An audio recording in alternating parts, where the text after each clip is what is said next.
Mesdames et messieurs, bonsoir. Ici Catherine Lafrance. Bienvenue à l'essentiel. Les menaces pleuvent. Donald Trump, après les tarifs douaniers, a dans sa mire la taxe canadienne sur les produits et services. Pour répondre, jusqu'ici, le Canada a choisi les contre-mesures si nécessaires et les discussions si possible.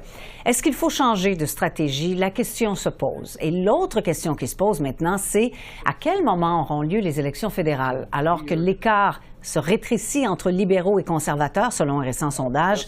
Plusieurs observateurs estiment qu'il est temps de demander aux électeurs de se prononcer. Alors, parce que tous ces événements dans l'actualité s'enchaînent à la vitesse grand V ces jours-ci, il faut prendre le temps d'analyser l'impact qu'ils ont sur nos vies. Je reçois donc pour ce faire nos stratèges habituels. Vous les connaissez, Christine Saint-Pierre, Gilles Duceppe, Rodolphe Husené et avec nous en studio, Farouk Karim. Alors, bonsoir à vous quatre d'abord. Bonsoir. Bonsoir. Bonsoir, bonsoir. Donc, on peut dire, nouvelle journée, nouvelle menace, présentons ça comme ça. Le président Trump a réitéré sa volonté hier d'imposer des tarifs réciproques, donc des tarifs sur les tarifs que d'autres pays imposeraient. Alors, est-ce qu'on va s'enfoncer dans une guerre sans fin? Je vous pose la question d'abord, Farouk. Bien, il semble évident qu'on chemine tranquillement vers des tarifs, je crois. M. Trump semble pas mal entêté là-dessus. C'est une obsession qu'il a depuis les années 80. Pour lui, c'est le plus beau mot dans le dictionnaire, le mot tarif. Dit-il. Et je crois qu'il est au plus fort de sa force. Il vient d'être élu, ça fait même pas un mois qu'il est président. Donc, il utilise sa puissance au plus haut point qu'il a. De notre côté, on a différentes stratégies. On est allé à Washington, on fait des contre-tarifs, on étudie la question. Je crois qu'on doit faire ça en tant que pays.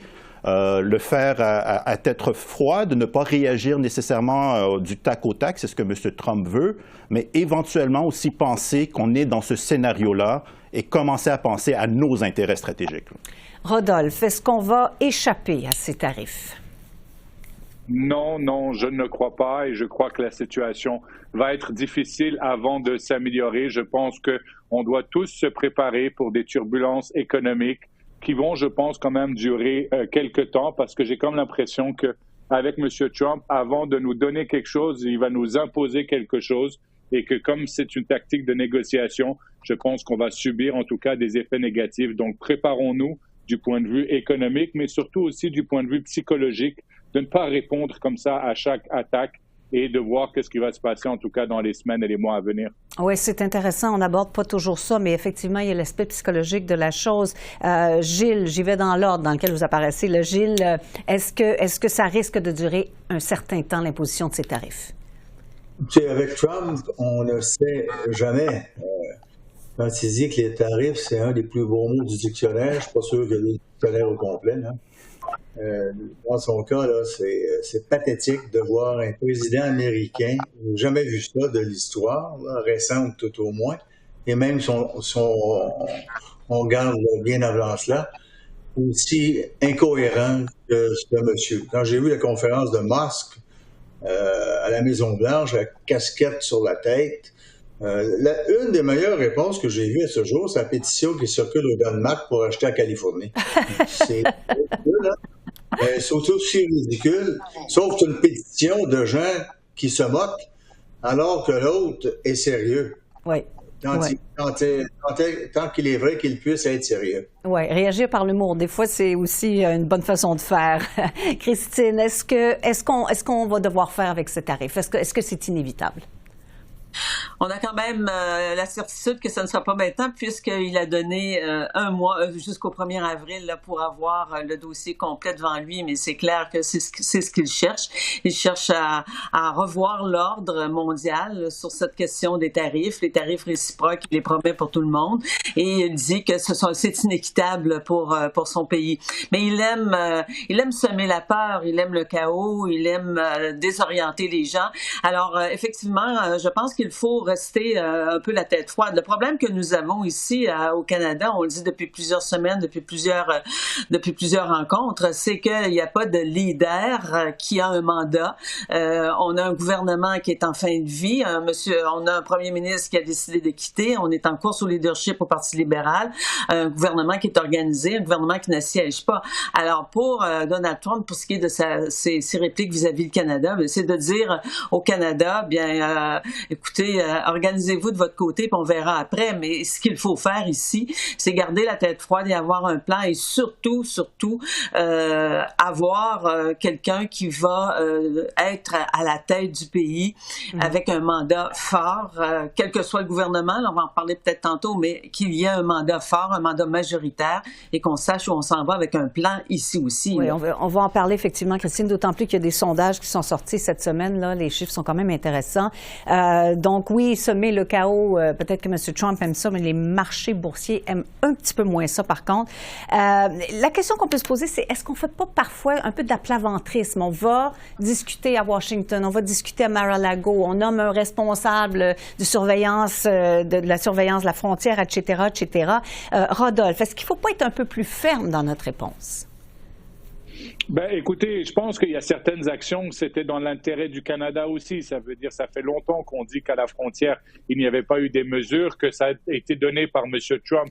Je le comprends, mais c'est aussi dans l'intérêt du Canada. Ça veut dire qu'il y avait certains éléments qu'on avait négligés. Et je peux dire la même chose aussi pour les dépenses militaires. Ça fait des années et des années qu'on se fait pointer du doigt par l'OTAN, par d'autres pays et pas seulement par les États-Unis concernant l'absence de la cible de 2%. Mais ensuite, moi, je ne suis pas contre le fait, bien au contraire, qu'on a tout essayé ou qu'on essaye tout pour essayer d'éviter les tarifs et de faire ce lobbying à Washington auprès des élus, auprès des chambres de commerce, auprès d'organismes, etc. Je pense que ça fait partie d'une réponse normale qu'on doit faire. On doit essayer de tout éviter. Mais quand on va arriver, il y a un moment où il va falloir affronter la musique. Et si ces tarifs, j'ai l'impression, c'est que M. Trump veut casser d'une certaine façon la chaîne d'approvisionnement canadienne-américaine parce qu'il veut rapatrier beaucoup d'emplois du Canada ou en tout cas des usines et de créer des emplois aux États-Unis. Donc, face à ça, il va falloir que nous, en tout cas, qu'on regarde une réponse économique au pays, que ce soit en renforçant le commerce intérieur, en se diversifiant. Mais en tout cas, on sait qu'on va avoir des jours difficiles parce que juste l'incertitude, on est déjà en train de payer le prix. Oui, tout à fait. Gilles, est-ce que ça porte fruit des visites à Washington, par exemple, celles qu'on a vues cette semaine des premiers ministres qui sont allés même jusqu'à la Maison-Blanche? Je pense qu'il faut le faire, mais il manquait de coordination dans cela. Et c'était comme insultant d'attendre 1 heure avant de pouvoir entrer. Ça, je pense que c'était pas innocent de la part des autorités américaines, de Trump en premier lieu. Ça n'a aucun sens. Il faut aussi voir à la diversification.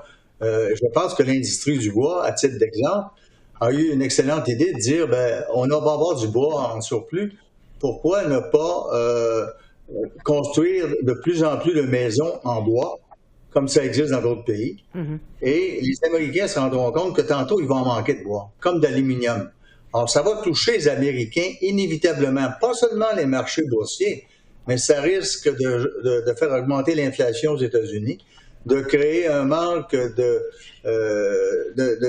matériaux essentiels. Et tout cela, dans 2 ans, il y a des élections de mi-mandat. Et ça peut être fort important. Donc, je pense qu'il ne faut pas paniquer, mais il faut plutôt s'organiser de façon conséquente. Bon, Christine, je reviens sur cette visite des premiers ministres jusqu'à la Maison-Blanche à Washington. Est-ce que M. Legault, premier ministre du Québec, s'est pas un peu mis le pied dans la bouche en parlant de contre-mesures et de rouvrir l'accord de libre-échange tout de suite? Tout à fait. Je pense que M. Legault a été absolument imprudent parce qu'il a parlé de compromis. Et lorsqu'on met ces cartes-là, sans que les négociations soient même commencées, qu'on met ces cartes-là sur table, de l'autre côté, j'imagine qu'on a bien entendu le mot compromis. Là, ça veut dire qu'on est prêt, nous, à laisser aller des choses et à laisser aller sur des dossiers importants. On parle de la forêt, on parle de l'aluminium. Il a dit, nous serons non négociables sur la gestion de l'offre. Mais j'ai des petites nouvelles pour lui. Je pense que la gestion de l'offre, les Américains vont vouloir vraiment, vraiment casser ça. Ils se sont essayés lors de la dernière négociation et ça ne fait pas leur affaire. Alors, M. Legault aurait dû, à mon avis, se garder une petite gêne. Le fait d'aller sur le terrain, moi, je pense que c'est essentiel, c'est important. C'est important de rencontrer des gens, rencontrer des élus. À la Maison-Blanche, ça n'était pas des élus, c'était des conseillers du président. C'est pas tout à fait la même chose. Ça a peut-être fait une belle publicité ici au Canada là, pour les télévisions canadiennes, mais je suis pas sûre que là-bas, ça a eu un grand impact. Ce qui a de l'impact, c'est de vraiment rencontrer des gens importants qui pourront, par la suite, faire des pressions sur le président américain. On l'espère qu'il puisse le faire. Mais par exemple, je donne l'exemple du discours qu'a prononcé Doug Ford au US Chamber of Commerce. C'est un organisme qui est très influent, qui est très important, qui est très fort. On parle de 2 millions de membres. Ils n'étaient pas tous là lors de la conférence, bien entendu, mais le message va se passer. Parler aux gens d'affaires, parler aux représentants du bois. On l'a vu, les gens du bois. Alors ça, c'est majeur, c'est fondamental, il faut le faire. Il faut continuer de le faire. Oui. Rodolphe, je sais que vous avez des choses à dire. J'arrive à vous dans un instant, mais d'abord, Farouk, puisque ça fait longtemps qu'on vous a entendu, est-ce que M. Legault est imprudent? Je crois que oui, hein, et c'est ça un peu la difficulté. M. Duceppe mentionnait l'espèce de manque de coordination à Washington. C'est pas mauvais d'aller à Washington, mais il faut être coordonné. On avait l'impression que d'un côté, tu avais M. Leblanc et l'ambassadrice du Canada à Washington qui faisaient ses affaires. De l'autre côté, Doug Ford et le Conseil de la Fédération qui faisaient ses affaires. En même temps, Doug Ford est en élection, donc lui, il y a une consommation domestique importante pour lui. Il veut se montrer Capitaine Canada. Donc, il y a un peu de confusion et j'en suis venu à la conclusion que ce qui manque, comme mes collègues l'ont dit, c'est un mandat fort d'un nouveau premier ministre. C'est ça qui manque pour ramener tout le monde au bercail. Et surtout, M. James Moore, l'ancien ministre de Stephen Harper, disait cette semaine quelque chose d'intéressant. La plupart des premiers ministres provinciaux ont maintenant des mandats forts. L'Ontario va en avoir un. Le Québec est à 1 an et demi d'avoir son mandat. Mais toutes les autres ont leur mandat fort. Donc, avec un mandat fort au gouvernement fédéral, c'est le temps d'avancer comme on doit avancer parce qu'on a un momentum pour le faire. Oui. Rodolphe, un mot sur cette visite des premiers ministres. Est-ce que c'est utile de ce genre d'exercice? Oui, pour moi, je trouve que c'est utile, mais moi, je pense que c'était une erreur, en tout cas, d'aller à la Maison-Blanche, parce que moi, dans ma définition, en tout cas, des relations, normalement, on rencontre pas des élus, rencontrent des élus, des conseillers politiques rencontrent des conseillers politiques. J'ai fait moi-même des visites à Washington plusieurs fois, et spécifiquement pour rencontrer des fois des conseillers politiques. J'ai pas aimé cette image parce qu'encore une fois, je pense que ça fait désordonné. C'est à des gens de l'externe, à l'interne du Parti républicain de mettre pression sur la Maison-Blanche et non pas comme ça des premiers ministres. Moi, je pense que ça n'avait pas, en tout cas, de valeur, surtout qu'on a vu un échange sur X entre le conseiller politique du président et un premier ministre d'une province. Et ça, pour moi, c'est inacceptable. Bon. Alors, venons-en aux élections, justement. Faut-il déclencher des élections maintenant? Le dernier sondage léger nous montre que l'écart se réduit, se rétrécit entre libéraux et conservateurs. Alors, est-ce que si vous étiez à la tête du Parti libéral, Christine, est-ce que vous déclencheriez ces élections maintenant?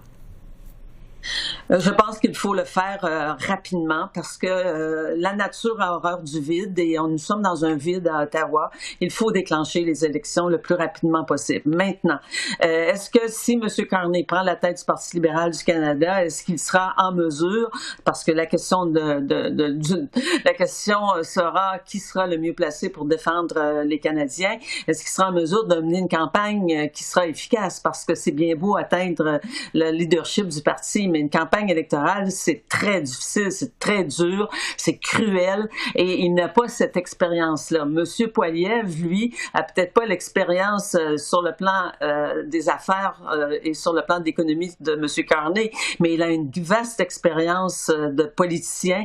Il sait frapper là où ça fait mal, il sait définir son adversaire. Alors, ça sera pas facile pour le chef du Parti libéral du Canada, mais faut-il déclencher? Oui, ils ont pas beaucoup d'argent, je pense, par rapport aux conservateurs qui ont énormément d'argent.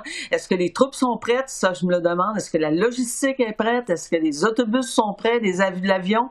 C'est toute une logistique, une campagne électorale. Alors, oui, il faudrait la lancer, mais il faut aussi être prêt à partir et non pas partir tout croche. Là. Partir du mauvais pied, ça se fait pas en criant ciseaux. Oui. Ben, c'est tout le temps qu'on a. Merci à vous quatre d'avoir répondu à nos questions ce soir. Merci. Merci.